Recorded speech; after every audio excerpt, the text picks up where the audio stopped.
যে শতরূপ ঘোষ যখন বলেছিলেন যে নীতি নৈতিকতার দায় কি একমাত্র আমরাই লিখেছি, তারপরেই প্রতীকুর রহমানের একটা পোস্ট আছে যে নীতি নৈতিকতা ছাড়া কমিউনিস্ট পার্টি হয় না। প্রতীকুর রহমানকে আপনি গাদ্দার বলতে পারেন। আপনারা সুভাষচন্দ্র বোসকে তো একটা সময় গাদ্দার বলেছিলেন যখন হিটলারের সঙ্গে হাত মেলায়। ফলে আপনারা কি বললেন না বললেন তাতে কিচ্ছু যায় আসে না। সেলিমদার বেদনাটা অন্য।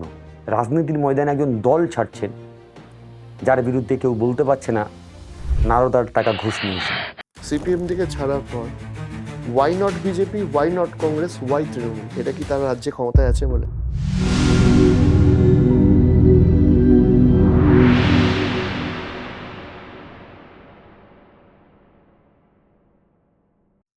এক্সেপ্ট সিপিএম থেকে ছাড়ার পর why not BJP, why not Congress, why Trinamool, এটা কি তার রাজ্যে ক্ষমতায় আছে বলে? একদমই না। আমি মনে করি শুধু বিজেপি না, যারা ধর্মের ভিত্তিতে রাজনীতি করে সে ভারতবর্ষে বিজেপি হতে পারে, বাংলাদেশে জামাত বা উগ্র জামাতের মতো দল হতে পারে, বা অন্যান্য দেশে যারা সংখ্যালঘু, শুধু ধর্মীয় সংখ্যালঘু নয়, যে কোনোভাবে যারা সংখ্যালঘু তাদের উপরে যেভাবে ধর্মীয় কারণে নিপীড়ন যারা করে, আমি তাদের বিরুদ্ধে।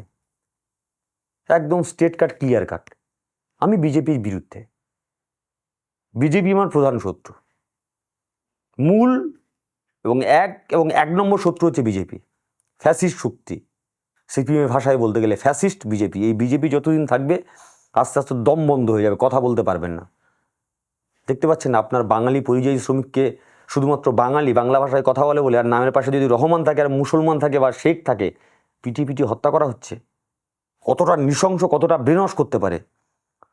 যে বন্ধু তোমার সঙ্গে উঠেছে, যে বন্ধু তোমার সঙ্গে মিশেছে, যে পশ্চিমবঙ্গে তুমি একসঙ্গে বড় হয়েছো, যে পশ্চিমবঙ্গে তুমি নজরুলকে পড়েছো, রবীন্দ্রনাথকে পড়েছো, সুকান্তকে পড়েছো, যে বাংলাতে তুমি শরৎচন্দ্র বঙ্কিম একসঙ্গে পড়েছো, যে বাংলাতে তুমি হুমায়ুন আহমেদও পড়েছো, সেই বাংলা থেকে হঠাৎ করে তুমি শুনতে পাচ্ছ গরু নিয়ে যাচ্ছে বলে তোমার বয়সে কোনো একটা ছেলে কোনো মুসলিম লোকের দাড়ি ধরে টানছে। মেলাতে পারছো? কতটা সোশ্যাল ইঞ্জিনিয়ারিং করে এরা, কতটা বিনাশ করে মানুষের। শুধুমাত্র ধর্মের ভিত্তিতে মানুষকে ভাগ করে দাও, শুধুমাত্র ধর্মের ঘৃণা দিয়ে মানুষকে আলাদা করে দাও, ধর্মান্ধতায় দিয়ে তাকে ভরে দাও, গোটা সিলেবাসটাকে বদলে দিচ্ছে। আরে ভাই ঠিক আছে, লড়াই তো হবে। দুটো তুই আমাকে মারলি, আমি তোকে দুটো ছুঁড়ে মারলাম, মাথা ফাটলো, হসপিটালে গেলাম, স্টিচ করলাম, সেরে গেল, হয়তো দাগ দুটো থেকে গেল। কিন্তু তুই যে মনের মধ্যে বিষ দিয়ে দিচ্ছিস, এর বদল হবে কিভাবে? যেভাবে সিলেবাসকে বদলে দিচ্ছে। আজকে বলছে তাজমহল, একটা সিনেমা তৈরি হয়ে গেল।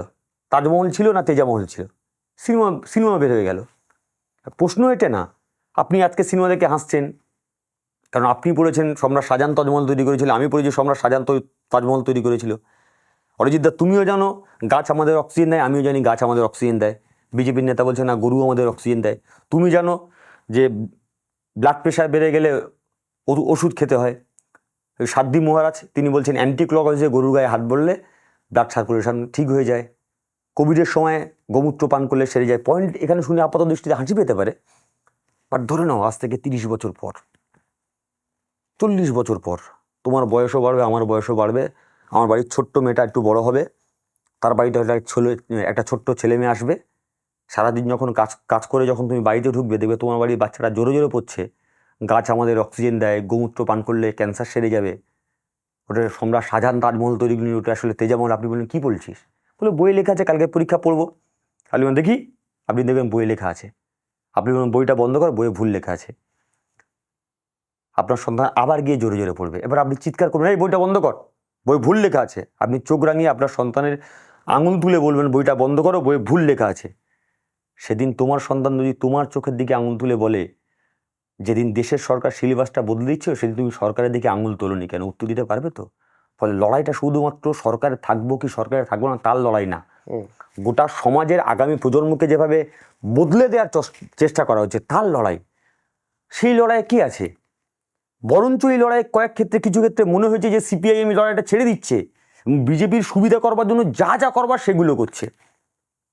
সবাই জানে হুমায়ুন আহমেদ দাঙ্গা করবার জন্য ফান্ডিং কোথা থেকে পেয়েছে, সবাই জানে বাবরি মসজিদের টাকা কোত্থেকে আসছে, সবাই বাচ্চাও জানে, তুমিও জানো আমিও জানি, কিন্তু তোমার কাছেও প্রমাণ নেই, আমার কাছেও প্রমাণ নেই। সবাই জানে, উনি জানেন না? সব জানে।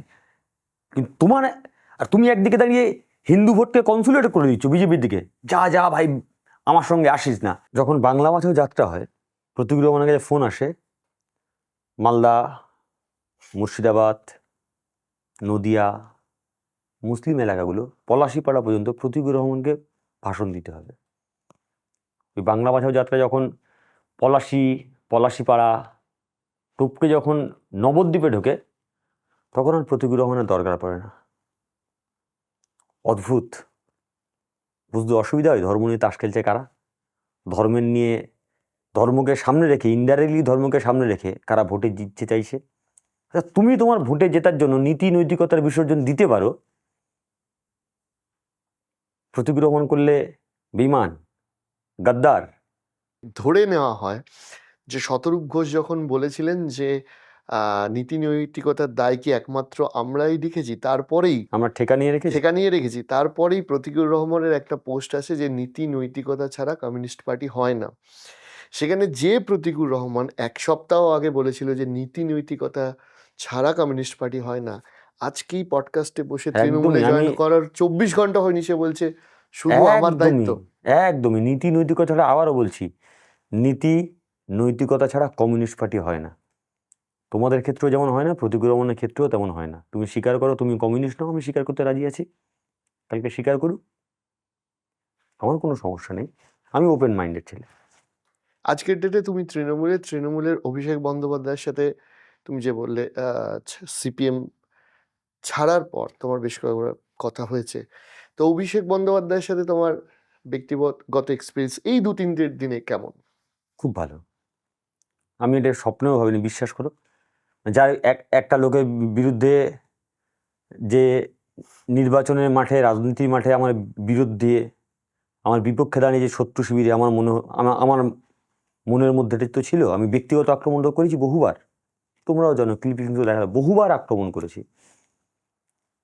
সেই মানুষটা যখন তোমাকে কাছে ডেকে নেয়, এবং সেই মানুষটা আজকে যখন আমি জয়েন করলাম, সামনে যখন প্রকাশ্য বলে ওর বিরুদ্ধে ব্যক্তিগত কুৎসা রটনা হচ্ছে কেন, যখন প্রশ্নগুলো করে, এবং প্রশ্নগুলো করার মধ্যে যদি উত্তরও দিয়ে দেয় যে ভাই এখনও একা নয়, ওর সামনে আমি আছি, ওই কুৎসাগুলো জবাব আমিও দেবো, বাড়তি ভালো লাগা তো জন্ম নেয়। প্রতীকুর রহমানকে আপনি গাদ্দার বলতে পারেন, প্রতীকুর রহমানকে আপনারা স্বার্থলোভী বলতে পারেন। নেতাজি সুভাষচন্দ্র বোস যে লাইন দেখিয়েছিল, আমি সুভাষচন্দ্র বোস নই, অনুগামীও তো হতে পারি, সেই লাইনে আমিও হাঁটতে পারি। আপনারা সুভাষচন্দ্র বোসকে তো একটা সময় গাদ্দার বলেছিলেন যখন হিটলারের সঙ্গে হাত মেলায়। ফলে আপনারা কি বললেন না বললেন তাতে কিচ্ছু যায় আসে না। আপনারা বারবার ইতিহাস লিখেছেন ঐতিহাসিক ভুল ছিল, আপনারা ঐতিহাসিক ভুলটাই লিখবেন, সমস্যা নেই। সৈফুদ্দিন চৌধুরী হতে পারে, লাস্ট টাইমে প্রতীকুর রহমানও হতে পারে, জ্যোতি বসুর প্রধানমন্ত্রিত্ব হতে পারে, আবার ভবিষ্যতে এটা হবে না তো কোথাও পার্টি কংগ্রেসের দলিলে বা কমিউনিস্ট পার্টির দলিলে মোহাম্মদ সেলিমকে রাজ্য সম্পাদক করা ঐতিহাসিক ভুল ছিল।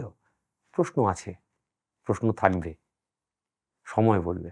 প্রশ্ন আছে, প্রশ্ন থাকবে, সময় বলবে। ব্যক্তিগতভাবে আমি ভীষণ আনন্দ হচ্ছে এই জায়গা থেকে যে এখনো আপনারা আপনাদের দলের প্রতি ডেডিকেটেড। দুদিন আগেই তো আপনারা আমার পক্ষেই পোস্ট করেছিলেন, ঠিক বলেছে, প্রশ্নও করেছে, ঠিক বলেছে, বাঘের বাচ্চার মতো কাজ করেছে। আজকের গাদ্দার বলছেন, কতটা অস্বস্তির পরেও একটা মানুষ দুদিন আগের কথা ভুলে গিয়ে আর একটা পোস্ট নামাতে হচ্ছে। এই যে প্রশ্ন আমার পোস্ট ক্ষেত্রে তুমি করলে, সেম তো ওরাও ফেস করেছে। এই ফেস করার পরেও তারা দলকে ভালোবেসে এই কাজটা করছে। কিন্তু দলের যারা এত ভালো ডেডিকেশনে যারা কাজ করে দলের হয়ে, তারা দলের জন্য যাদের এত আবেগ, একটা শূন্য পাওয়া দল, 5% কমে যাওয়া একটা পার্টি, সেই পার্টির একটা কর্মী যারা প্রতিদিন লড়াই করে যাচ্ছে, তাদের আবেগকে বোঝেন তো। আমি আগেও বলেছি, প্রতীকুর রহমান আত্মহত্যা করেছে, রাজনৈতিক জীবনে আত্মহত্যা করেছে। লাশটা তো এখনো পড়ে আছে আলিমুদ্দিনের পাশের ঘরে, ওখানে অনেক দক্ষ ডাক্তারবাবু আছেন, লাশটার পোস্টমর্টম তো করবেন। যদি দক্ষ ডাক্তারবাবু হন তাহলে বুঝে যাবেন যে প্রতীকুর রহমান না, একা নয়, প্রতীকুর রহমানরা কেন দল ছাড়েন। দয়া করে পোস্টমর্টমটা করুন, আমার প্রশ্ন এই জায়গাটায়। সিপিএমে ফেলে আসা বন্ধু বান্ধব সৃজন, দীপশিতা, এদের সাথে যখন মাঠে ময়দানে মুখোমুখি হবে, কিংবা যাদের কথা তুমি বললে, সূর্যকান্ত দা কিংবা সুজন দা বা সেলিম দা, বাস, যাই হোক, একদম অস্বস্তি হবে না? একদমই অস্বস্তি হবে না। লড়াইটা কখনো ব্যক্তিগত লড়াই ছিলই না। রাজনীতির ময়দানে, রাজনীতির মাঠে ব্যক্তিগত লড়াই যেতেই নেই। এবার বললো তুমি তাহলে ব্যক্তিগত লড়াই গেলে কেন? যখন লড়াইটা ব্যক্তির বিরুদ্ধে ব্যক্তিগতর হয় তখন ব্যক্তিগত লড়াই লড়তে হয়। যখন সমষ্টির হয়ে লড়তে হয় তখন রাজনৈতিক লড়াই লড়তে হয়। অবশ্যই রাজনৈতিক লড়াই লড়বো। লাস্ট কদিন ওদের সাথে কথা হয়েছে, এদের কারোর সাথে, যারা তোমার সহকর্মী ছিল একদমই এতদিন? লাস্ট তোমাদের জেনারেশন, মানে আমাদের জেনারেশন। লাস্ট দুদিন পর্যন্ত আমার বলতে কোনো দ্বিধা নেই, লাস্ট দুদিন পর্যন্ত সৃজন ভট্টাচার্য বহুবার চেষ্টা করেছে দাদা থেকে যা, দাদা থেকে যা, বহুবার চেষ্টা করেছে। সৃজনের মতো আরও অনেকে, অসংখ্য অসংখ্য অসংখ্য কর্মী সমর্থক আছে এখনও, যারা ফেসবুকে লিখে যাচ্ছে, এখনও যারা মেসেঞ্জারে, এখনও আমার হোয়াটসঅ্যাপে লিখে যাচ্ছে যারা ফিরে এসো, যারা থেকে যাও, এখনও বলে যাচ্ছে। সেটুকু সম্মান, সেটুকু ভালোবাসা ওদের জন্য থাক, ওদের জন্য শ্রদ্ধাও থাকুক। ব্যক্তিগত আক্রমণ করতেই পারেন, সেটা আমি বুঝি। নিতান্ত বেদনা জায়গা থেকে করছেন, আপনাদের বেদনাটা আমি বুঝি। সেলিমদার বেদনাটা অন্য। বহুদিন পরে রাজনীতির ময়দানে একজন দল ছাড়ছেন যার বিরুদ্ধে কেউ বলতে পারছে না নারদার টাকা ঘুষ নিয়েছে, যার বিরুদ্ধে কেউ বলতে পারছে না এমএলএ হওয়ার জন্য চলে গেছে, যার বিরুদ্ধে কেউ বলতে পারছে না নারী ঘটিত কেস আছে, যার বিরুদ্ধে কেউ বলতে পারছে না ইডি সিবিআই রেটের ভয়ে চলে গেছে। অনেকের গায়ে জ্বালা ধরছে, সমস্যা নেই, জ্বালা তো ধরবে। যারা আমাকে গাদ্দার বলছেন বলুন, আমার কোনো দুঃখ নেই। আমি শাহরুখ খানের বিরাট বড় ভক্ত। চাক দে ইন্ডিয়া যখন সিনেমা এসেছিল, একদম প্রথম সিনে একটা বাচ্চা ছেলে ওই ইটের টুকরো দিয়ে শাহরুখ খানের বাড়ির দেয়ালে বড় বড় করে লিখে দিয়েছিল গাদ্দার। সিনেমার যখন শেষ হচ্ছে আর ওই শাহরুখ খানের বিখ্যাত ওই যখন ট্রফি জিতে গেছে ইন্ডিয়া, ওই যে হেলান দিয়ে আস্তে আস্তে কান্না, আর পিছনে ব্যাকগ্রাউন্ডে ওই তিজো মেরা রং দে, ওই একটা গান আছে না, সুন্দর গান, এই গানটা যখন বেজেছে, আপনি গাদ্দার বলতে পারেন। দিনের শেষে কিন্তু ট্রফিটা শাহরুখ খানে নিয়ে এসেছিল। কে গাদ্দার, কে দেশপ্রেমিক, কে ভালো মানুষ, সময় জবাব দেবে। আমার আবারও বলছি অরিজিৎ, আমার ক্ষমতার লোভ নেই, আমার পয়সার লোভ নেই। যে অভিমন্যু যখন যুদ্ধে যাচ্ছে, অভিমন্যুর সঙ্গে অনেকে তো যুদ্ধে গেছিল, সবাই কৃষ্ণের হাত দিয়ে পায়ে হাত দিয়ে প্রণাম করছিল। কৃষ্ণ সবাই মাথায় হাত তুলে বলেছে আয়ুষ্মান ভাবা। যখন অভিমন্যু যখন পায়ে হাত দিয়ে প্রণাম করছে তখন কৃষ্ণ বলেছিল যশস্বী ভাবা। আমি আয়ুষ্মান ভাবা হতে চাই না, যশস্বী ভাবা হতে চাই। নিশ্চয়ই আমার মাথায় কেউ হাত দিয়ে বলবে বা বলছে যশস্বী ভাবা। এটুকুই পাওনা জীবনে। শেষ প্রশ্ন, তুমি বলছিলে যে এই যে নারদার কথাটা উল্লেখ হলো, বর্তমান তোমার দলেও তো এরকম মানুষ রয়েছেন যাদের বিরুদ্ধে নারদার অভিযোগ রয়েছেন, বিভিন্ন অভিযোগ রয়েছেন। আবার বর্তমানে বিজেপি কিংবা সিপিএম ছেড়ে বহু মানুষ তৃণমূলে যোগ দিয়েছেন, যারা সিটের লোভে যোগ দিয়েছেন, তারা মুখে স্বীকার করুক বা না করুক বোঝা যায়। আমি ওই জন্য বললাম, তাদের সাথে স্টেজ শেয়ার করতে, সময় শেয়ার করতে তোমার অসুবিধা হবে না? দেখো আমরা সবাই জানি রবীন্দ্রনাথের ওই বিখ্যাত কবিতার লাইন আছে না, রাতের সব তারারাই আছে দিনের আলোর গভীরে। মাঝে মাঝে সূর্যের উজ্জ্বলতা তো বেড়ে যায়, যে তারাগুলো যে টিমটিম করে সেটা বোঝা যায় না। কিন্তু যদি কেউ ভাবে শুধুমাত্র দিন থাকবে সারা জীবন, তাহলে মিথ্যা। সূর্য অস্ত যায়, তারাগুলো আবার দেখা যায়, অসংখ্য তারায় ভরা আকাশ। ওই তারায় ভরা আকাশ না থাকলে মানুষ স্বপ্ন দেখতে পারবে না। সমাজটা তো বেঁচে আছে ওই তারায় ভরা আকাশটার জন্য। হ্যাঁ, কিছু সূর্য তো আছে যারা তেজ দেয়, যাদের প্রখর রোদে তুমি ঝলসিত হও, এটা তো থাকবেই। কিন্তু কালের নিয়মে সূর্য তো অস্ত যাবেই, তারা ভরা আকাশ আবার আসবে। এরকম প্রতিটা রাজনৈতিক দলে এরকম কিছু দুর্নীতিবাজ, ধান্নাবাজ লোক থাকে যারা সূর্যের মতো প্রখর হয়ে দাঁড়িয়ে থাকে, এবং যাদের দুর্নীতি এত পাহাড় প্রমাণ হয়ে যায় মানুষ ভাবে বোধহয় আকাশটাই শুধু সূর্যের জন্য আছে। যেদিন সূর্য অস্ত যাবে দেখবেন টিমটিম করা অসংখ্য তারা গোটা আকাশে জ্বলছে, আর তার মাঝখানে একটা সুন্দর জ্যোৎস্নার রাত, পূর্ণিমার চাঁদ ঝকমক করে জ্বলে উঠেছে, ভীষণ স্নিগ্ধ লাগে। রাজনীতির ময়দানে এমন সমাজের স্বপ্ন আমি, আপনি, এরকম অসংখ্য পশ্চিমবঙ্গের মানুষ যারা দেখে, ওই অসংখ্য তারায় ভরা টিমটিমে রাত, আর মাঝখানে একটা ফুটফুটে জ্যোৎস্নায় একটা সুন্দর চাঁদ আপনাদের সামনে আসবে পশ্চিমবঙ্গের মাটিতে। সেই চাঁদটার নাম হচ্ছে মমতা ব্যানার্জি, সেই চাঁদটার নাম হচ্ছে অভিষেক ব্যানার্জি। আর এই অসংখ্য তারা যারা আছে, তৃণমূল কংগ্রেসের অসংখ্য কর্মী যারা সৎ, সাহসী, নির্লোভী, যাদের পদের লোভ নেই, যাদের পয়সার লোভ নেই, যারা শুধুমাত্র নেত্রীকে ভালোবেসে, দলটাকে ভালোবেসে, স্টিল নাও টুডে দাঁতে দাঁত চেপে বিজেপির বিরুদ্ধে লড়াই করে যাচ্ছে, সমস্ত কুচ্ছার বিরুদ্ধে লড়াই করে যাচ্ছে। রাজনীতির আইনে একদিন সুন্দর আসবে।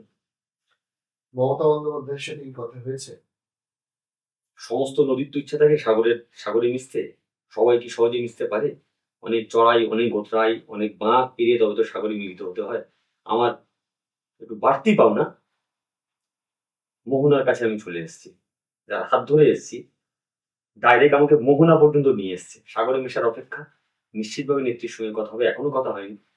দৃঢ় বিশ্বাস কোনো না কোনো তো একদিন তো হবে। আমি তো অতি সাধারণ একজন তৃণমূল স্তরের কর্মী এখন, ফলে ওই আশাটা করা, সেটাও আমার কাছে দুঃস্বপ্নের মধ্যে দুরাশা করা হবে। আশাটাই থাক, মানুষ তো আশায় বাঁচে, আশায় না হয় প্রতিকূল আরো কয়েকটা দিন বাঁচবে।